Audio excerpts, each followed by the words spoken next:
रुपये बचेगा।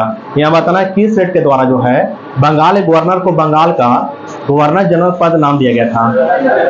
हाँ, तो आंसर 1773 के रेगुलेटिंग रेट के द्वारा जो है ना, बंगाल के गवर्नर को बंगाल के गवर्नर जनरल नाम दिया गया था। बिल्कुल सही है। और बी बचेगा क्वेश्चन बोला कि उसकी सहायता के लिए, यानी कि बंगाल का जो प्रथम गवर्नर जनरल बना था तो उसकी सहायता के लिए कितने सदस्यीय कार्यकारी परिषद गठन किया गया था।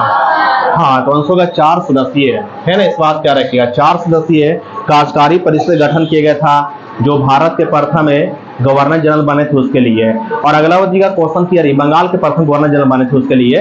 और ग्रुप ए बचेगा क्वेश्चन बड़ा की, है ना, 1773 के रेगुलेटिंग रेट के तहत बंगाल का प्रथम गवर्नर जनरल कौन बना था। हाँ, तो आंसर होगा बारन हेस्टिंग्स है ना। आंसर क्या होगा, बारन हेस्टिंग्स होगा। बिल्कुल सही है। और अगला बचेगा 20 से क्वेश्चन है, बात बोला कि 1773 के रेगुलेटिंग एक्ट के तहत काउंसिल के सदस्य कौन कौन नियुक्त हुए थे। फ्रांसिस होगा, कलेवरिंग होगा, मानसन होगा और बारबेल होगा, है ना। बिल्कुल सही है। तो क्वेश्चन आपसे पूछेगा 1773 के रेगुलेटिंग एक्ट के तहत जो है काउंसिल के सदस्य कौन कौन नियुक्त हुए थे। आंसर फ्रांसिस क्लेवरिंग मानसन और बारबेल नियुक्त हुए थे। बिल्कुल सही है। और ग्रुप ए का क्वेश्चन वाला कलकत्ता में सर्वोच्च न्यायालय की स्थापना कब की गया। हाँ, तो आंसर होगा 1774 में कलकत्ता में सर्वोच्च न्यायालय की स्थापना किया गया था। अब बी बचेगा किस एक्ट के अनुसार कलकत्ता में सर्वोच्च न्यायालय की स्थापना किया गया। हाँ, तो आंसर होगा 1773 के रेगुलेटिंग रेट के तहत है ना। 1773 के रेगुलेटिंग रेट के तहत जो है कलकत्ता में सर्वोच्च न्यायालय की स्थापना किया गया था। और कब किया गया था, है ना, 1774 में किया गया था। बिल्कुल सही है। और अब अगला बचेगा क्वेश्चन बोला कंपनी के कर्मचारियों को निजी व्यापार करने तथा भारतीयों से उपहार लेने से प्रतिबंधित किया गया था किस एक्ट के तहत है। हाँ, तो आंसर होगा 1773 के रेगुलेटिंग रेट के तहत। बिल्कुल सही है। और अगला बचेगा 20 क्वेश्चन की, 21 रेट के द्वारा जो है कंपनी के राजनीतिक तथा व्यापारिक कार्यों का पृथकीकरण किया गया। हाँ, 1784 के पिट्स इंडिया एक्ट के द्वारा, है ना। 1784 के पिट्स इंडिया एक्ट के द्वारा जो है कंपनी के राजनीतिक तथा व्यापारिक कार्यों का पृथकीकरण किया गया था। ग्रुप ए बचेगा क्वेश्चन नंबर 21 अधिनियम के द्वारा जो है गवर्नर जनरल को विशेष परिस्थिति में अपनी परिषद के निर्णय को निरस्त करने अथवा लागू करने का अधिकार प्रदान किया गया। बताइएगा। हाँ, 1786 के अधिनियम के द्वारा ना, है ना। तो पूछे आपसे क्वेश्चन किस अधिनियम के द्वारा गवर्नर जनरल को विशेष परिस्थितियों में अपनी परिषद के निर्णय को निरस्त करने अथवा लागू करने का अधिकार प्रदान किया गया था, है ना। अगला बचेगा 20 क्वेश्चन है, बी बतावेंगे। यहाँ क्वेश्चन बोल रहा है कि उसका 1786 के अधिनियम के द्वारा होगा। अब बी बचेगा क्वेश्चन बोल रहा है कि गवर्नर जनरल को प्रधान सेनापति की शक्ति प्रदान की गई थी किस अधिनियम के द्वारा। हाँ, तो आंसर होगा 1786 के अधिनियम के द्वारा, है ना। 1786 के अधिनियम के द्वारा जो है गवर्नर जनरल को प्रधान सेनापति की शक्ति प्रदान किया गया। अब रुपये का क्वेश्चन बोला कि किसको जो है ना, यानी कि परिषद के निर्णय को निरस्त करने, परिषद के निर्णय को निरस्त करने अथवा लागू करने का अधिकार था गवर्नर जनरल को प्रधान सेनापति की शक्ति प्रदान किया गया। ये दोनों अधिकार किसको सर्वप्रथम प्रदान किया गया था। हाँ, तो आंसर लॉर्ड कॉर्नवालिस को, है ना। इस पर याद रखिएगा, लॉर्ड कॉर्नवालिस को प्रदान किया गया था। तो याद रखना क्वेश्चन पूछा गया था कि परिषद के निर्णय को निरस्त करने अथवा लागू करने का अधिकार था गवर्नर जनरल को प्रधान सेनापति की शक्ति, या दोनों अधिकार किसको दिया गया था, सर्वप्रथम, है ना। तो आंसर लॉर्ड कॉर्नवालिस को दिया गया था। अब बी बचेगा किस एक्ट के अंतर्गत कंपनी के अधिकारों को 20 वर्ष के लिए बढ़ा दिया गया। हाँ, तो आंसर 1793 के चार्टर एक्ट है। 1793 के चार्टर एक्ट के द्वारा जो है कंपनी के अधिकारों को 20 वर्ष के लिए बढ़ा दिया गया। अब रुपये बचेगा किस एक्ट के द्वारा जो पहली बार भारतीयों की शिक्षा पर प्रति वर्ष 1 लाख रुपए खर्च करने का उपवन किया गया। हाँ, तो आंसर 1813 के चार्टर एक्ट है ना। 1813 के चार्टर एक्ट के तहत जो है ना, पहली बार भारतीयों की शिक्षा पर प्रति वर्ष 1 लाख रुपए खर्च करने का उपवन किया गया था। और अगला बचेगा 20 क्वेश्चन है कि कंपनी के, है ना, भारतीय व्यापार के एकाधिकार को समाप्त कर दिया गया था किसके तहत है। हाँ, तो आंसर 1813 के चार्टर एक्ट के तहत है ना। ग्रुप ए बचेगा, यहाँ क्वेश्चन बोला कि 1813 के चार्टर एक्ट के तहत जो है ना, किसके साथ और किसके व्यापार पर उसका अधिकार बना रहा था। हाँ, चीन के साथ और चाय के व्यापार पर जो है 1813 चार्टर एक्ट के तहत जो अधिकार बना रहा था, है ना। इस बात क्या रखिएगा। और अगला बचेगा 20 क्वेश्चन किया रही है। यहाँ क्वेश्चन बोला किस एक्ट के द्वारा, है ना, किस एट के द्वारा बंगाल गवर्नर जनरल को संपूर्ण भारत का गवर्नर जनरल बना दिया गया था। हाँ, तो आंसर 1833 के चार्टर एट के द्वारा, है ना। क्या क्वेश्चन पूछे आपसे कि किस एट के द्वारा बंगाल गवर्नर जनरल को संपूर्ण भारत का गवर्नर जनरल बना दिया गया था, तो आंसर 1833 के चार्टर एट के द्वारा। अगर रुपये का क्वेश्चन किस एट के अनुसार कोई भी भारतीय केवल धर्म, जन्म स्थान, वंश तथा वर्ण के आधार पर सरकारी सेवा के लिए अयोग्य नहीं समझा जा सकता था। हाँ, तो आंसर 1833 के चार्टर एक्ट के तहत है ना। 1833 के चार्टर एक्ट के तहत जो है ना, कोई भी भारतीय केवल धर्म, जन्म स्थान, वंश और वर्ण के आधार पर सरकारी सेवा के लिए अयोग्य नहीं समझा जा सकता था। अब बी वाची का क्वेश्चन बोला 1833 के चार्टर एक्ट के तहत और किस धारा के अनुसार कोई भी भारतीय केवल धर्म, जन्म स्थान, वंश और वर्ण के आधार पर सरकारी सेवा के लिए अयोग्य नहीं समझा जा सकता था। हाँ, धारा 87 के तहत 1833 से धारा है ना 87 87 के तहत जो है कोई भी भारतीय केवल धर्म, जन्म स्थान, वंश और वर्ण के आधार पर सरकारी सेवा के लिए अयोग्य नहीं समझा जा सकता था। अगर रुपये का क्वेश्चन के देश की प्रशासन या देश की शासन प्रणाली का केंद्रीकरण कर दिया गया था किसके तहत 1833 के चार्टर एक्ट है ना। आंसर होगा 1833 के चार्टर एक्ट के तहत, बिल्कुल सही है। अब बी वाची का क्वेश्चन बोला कि भारत के प्रथम गवर्नर जनरल कौन बना था। हाँ, तो आंसर होगा लॉर्ड विलियम है ना बेंटिंग बना था, बिल्कुल सही है।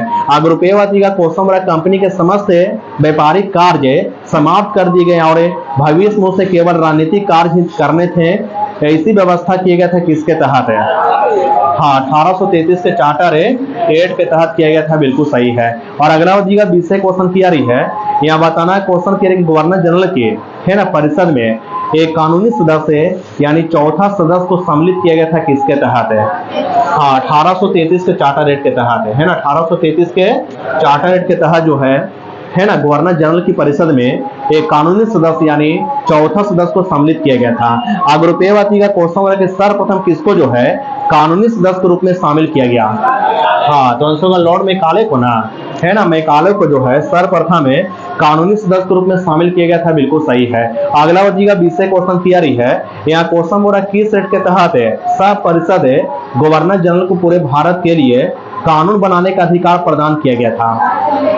हाँ, तो आंसर होगा 1833 के चार्टर एक्ट के तहत 1833 के चार्टर एक्ट के तहत जो है सब परिषद गवर्नर जनरल को पूरे भारत के लिए कानून बनाने का अधिकार प्रदान किया गया था। अगर रुपये का क्वेश्चन बोला किस एक्ट में नियुक्तियों के लिए है ना किस एक्ट में नियुक्ति के लिए योग्यता संबंधी मानदंड अपना कर भेदभाव को समाप्त कर दिया गया था। हाँ, तो आंसर होगा 1833 के चार्टर एक्ट के तहत है ना। तो पूछे आपसे क्वेश्चन किस एक्ट में नियुक्तियों के लिए योग्यता संबंधी मानदंड अपना कर भेदभाव को समाप्त कर दिया गया था। आंसर होगा 1833 के चार्टर एक्ट के तहत। और बी वाची का क्वेश्चन बोला किस एक्ट के द्वारा विधायी शक्तियों को कार्यपालिका शक्तियों से पृथक करने की व्यवस्था किया गया था। हाँ, तो आंसर होगा 1853 के चार्टर एक्ट है ना। 1853 के चार्टर एक्ट के तहत जो है ना विधायी शक्तियों को कार्यपालिका शक्तियों से पृथक करने की व्यवस्था किया गया था। अगर रुपये का क्वेश्चन बोला कि विधि निर्माण हेतु गवर्नर जनरल की विधायी परिषद की स्थापना की गई, जिसे आगे चलकर किस नाम से जाना जाता है या जाना गया। हाँ, भारतीय केंद्रीय विधान परिषद है ना, भारतीय या केंद्रीय विधान परिषद के नाम से जाना गया। और बी वाची का क्वेश्चन हो रहा कि भारतीय या केंद्रीय विधान परिषद की स्थापना जो हुआ था ये किसके तहत किया गया था। हाँ, तो आंसर होगा 1853 के चार्टर एक्ट के तहत किया गया था, है ना। तो पूछे आपसे क्वेश्चन कि भारतीय या केंद्रीय विधान परिषद की स्थापना है ना किस एक्ट के तहत किया गया था। आंसर होगा 1853 के चार्टर एक्ट के तहत किया गया था, बिल्कुल सही है।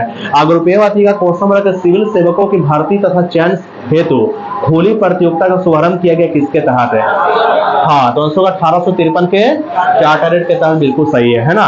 फटाफट आंसर दीजिएगा, बताइएगा किस अधिनियम में कलकत्ता में सर्वोच्च न्यायालय की स्थापना का प्रावधान किया गया था।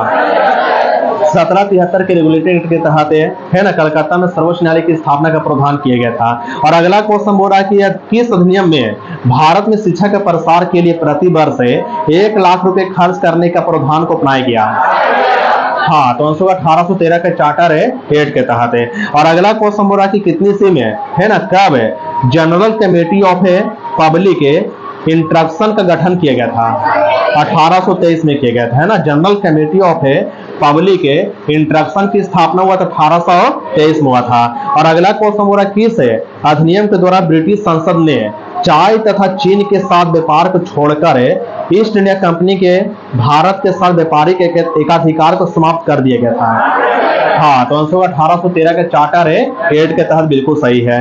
और अगला बतिएगा क्वेश्चन नंबर 21 अधिनियम द्वारा कंपनी के समस्त व्यापारिक कार्य समाप्त कर दिए गए तथा भविष्य में कंपनी को केवल राजनीतिक कार्य ही करने थे?